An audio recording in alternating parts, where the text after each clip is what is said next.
But now see the parallel passage पर इसी अध्याय को एक और सुसमाचार, इसी घटना को एक और सुसमाचार में हम देखेंगे in Matthew 26. मत्ती 26 अध्याय में। You know, when you put the Gospels together, you see the same thing there. जब आप सुसमाचारों को एक साथ देखते हो तो वही घटना आप एक और सुसमाचार में लिखा देखते हो। Matthew 26. मत्ती उसका 26 अध्याय। This woman in Bethany, and Jesus was in Bethany, verse 6. छठा वचन, यीशु बेतनिया में था The woman came with a vial of costly perfume, verse 7, and poured it और वो 7वां वचन कहता है, एक स्त्री संगमरमर के पात्र में एक बहुमूल्य इत्र लेकर उसके on पास his है, head, उसके सिर पर उंडेला probably on his head and his feet as well. और उसके पैरों पर भी शायद। And they said, why is this waste? और फिर उन्होंने कहा कि ये क्यों, इसका सत्यानाश क्यों किया, For this perfume could have been sold for a very high price. क्योंकि इसे तो अच्छे दाम पर बेचकर कंगालों को बांटा जा सकता था। And the money given to the poor, that was actually Judas who said it. और वास्तव में यहूदा ने ये बात कही थी। And Jesus said, why do you bother this woman? She's done a good deed. और 10वें वचन में ये जानकर यीशु ने उससे कहा, स्त्री को क्यों सताते हो, उसने मेरे साथ भलाई की है। You always have the poor with you. It's the same passage, isn't it? कंगाल तो तुम्हारे साथ सदा रहते, वही घटना यहाँ लिखी है। John 12. जो यूहन्ना 12 में थी वही बात यहाँ है। But you don't always have me. परंतु मैं तुम्हारे साथ सदैव न रहूंगा। Because she poured this perfume on my body to prepare me for my burial. उसने मेरी देह पर जो ये इत्र उंडेला है वो मेरे गाड़े जाने के लिए किया है। And I tell you, wherever this gospel is preached, this thing that this woman has done will be preached everywhere. मैं तुमसे सच सच कहता हूँ कि सारे जगत में जहाँ कहीं ये सुसमाचार प्रचार किया जाएगा वहाँ उसके इस काम का वर्णन भी उसके स्मरण में किया जाएगा। Then, listen to this. तब इसे ध्यान से सुनिए, As soon as Judas got this gentle correction, जैसे ही यहूदा इस्करियोती ने इस बड़े कोमल से सुधार को प्राप्त किया, then तब he got so worked up. वो इतना ज्यादा क्रोधित हो गया। He says, I've had enough of this fellow. उसने कहा कि मैं तंग आ गया हूँ इस व्यक्ति से। He went rushed to the chief priest, verse 14, and said, tell me how much you'll give me.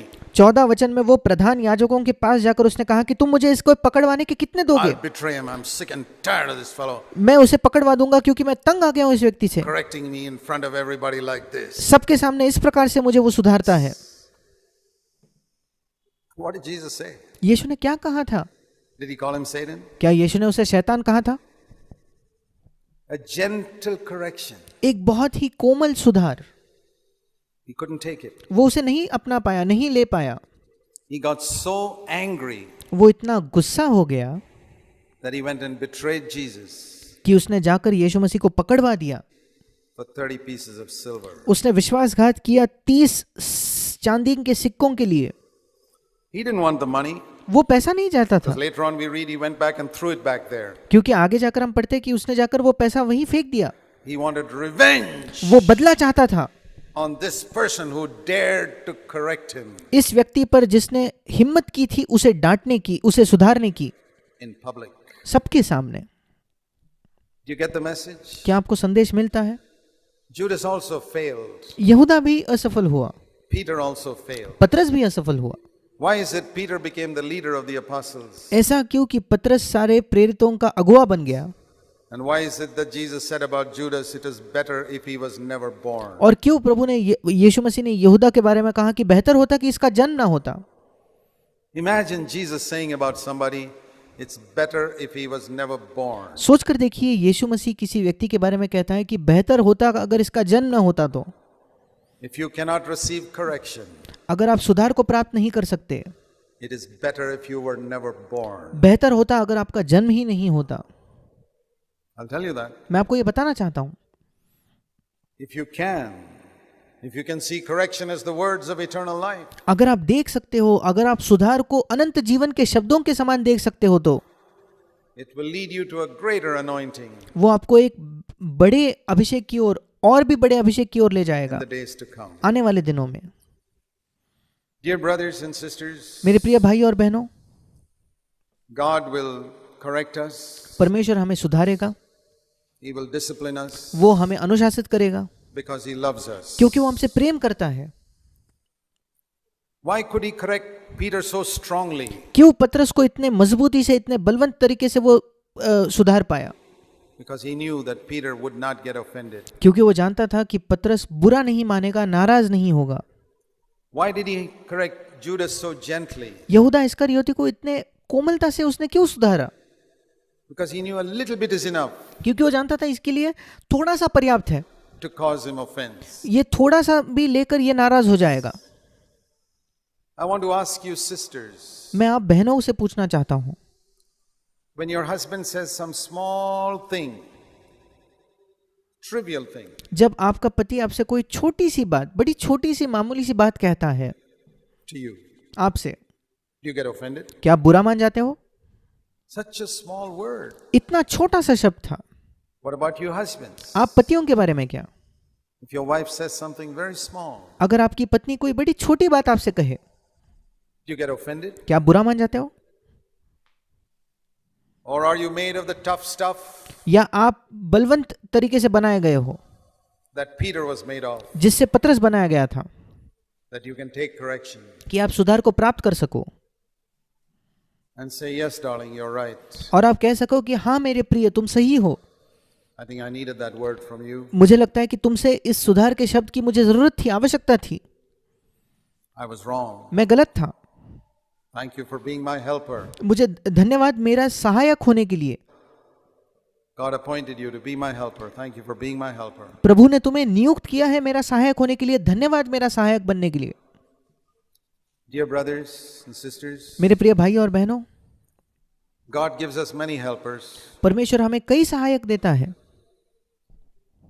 Have you noticed that the same word that God used for Eve in Genesis chapter 2 क्या आपने कभी देखा है कि जिस शब्द का इस्तेमाल प्रभु परमेश्वर ने हवा के लिए किया उत्पत्ति के दूसरे अध्याय में, I will make a helper for Adam, मैं आदम के लिए एक उपयुक्त सहायक बनाऊंगा, is the same word that Jesus used for the Holy Spirit ये वही शब्द है जो यीशु मसीह ने पवित्र आत्मा के लिए इस्तेमाल किया। in John 14. यूहन्ना उसके 14 अध्याय में, I will pray the Father and he will give you another helper. मैं पिता से मांगूंगा और वो तुम्हें एक और सहायक देगा।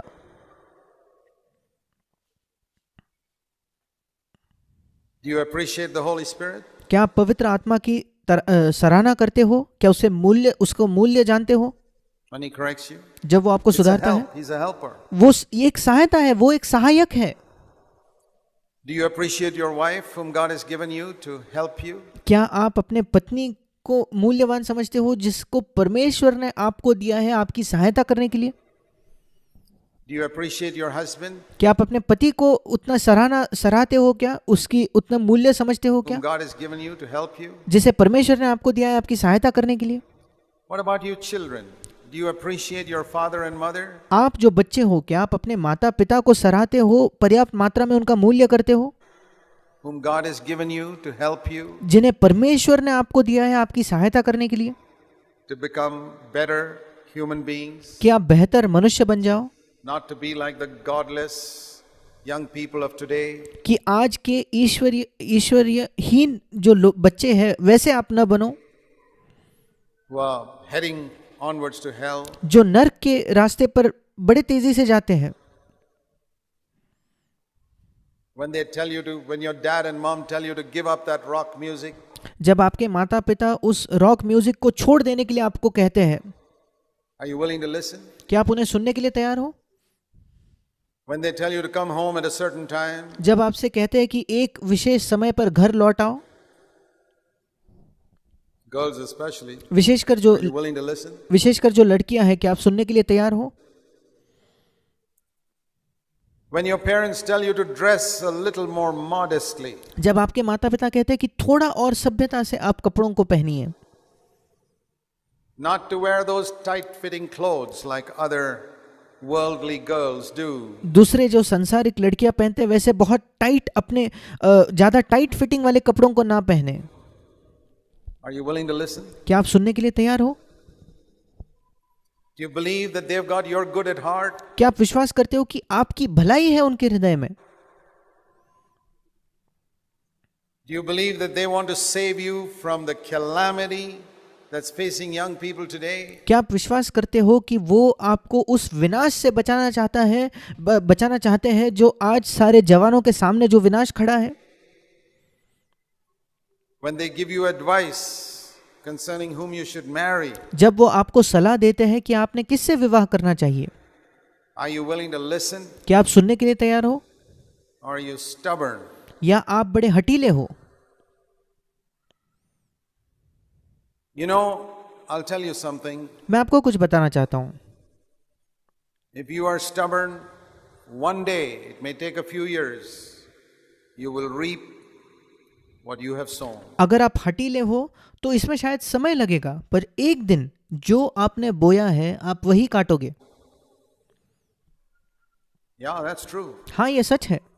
You may reap one day in your children when you get married एक दिन आपके बच्चों में जब आपका विवाह हो जाएगा, what you are sowing with your father and mother today. आज जो अपने माता पिता के साथ आप बो रहे हो उसी चीज को आप काटोगे।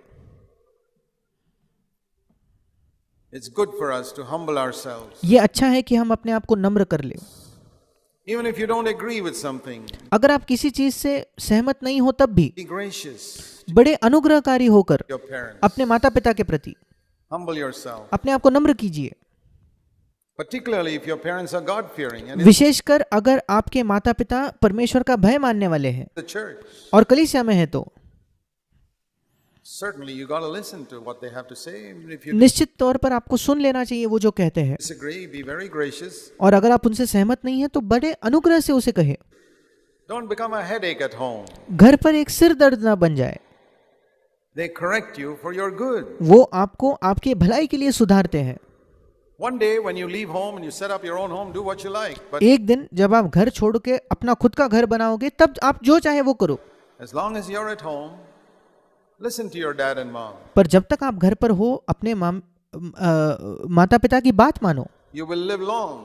आप लंबा समय तक जियोगे, It'll go well with you. आपके साथ भला होगा। Listen to your boss at work. काम पर अपने बॉस की मानो।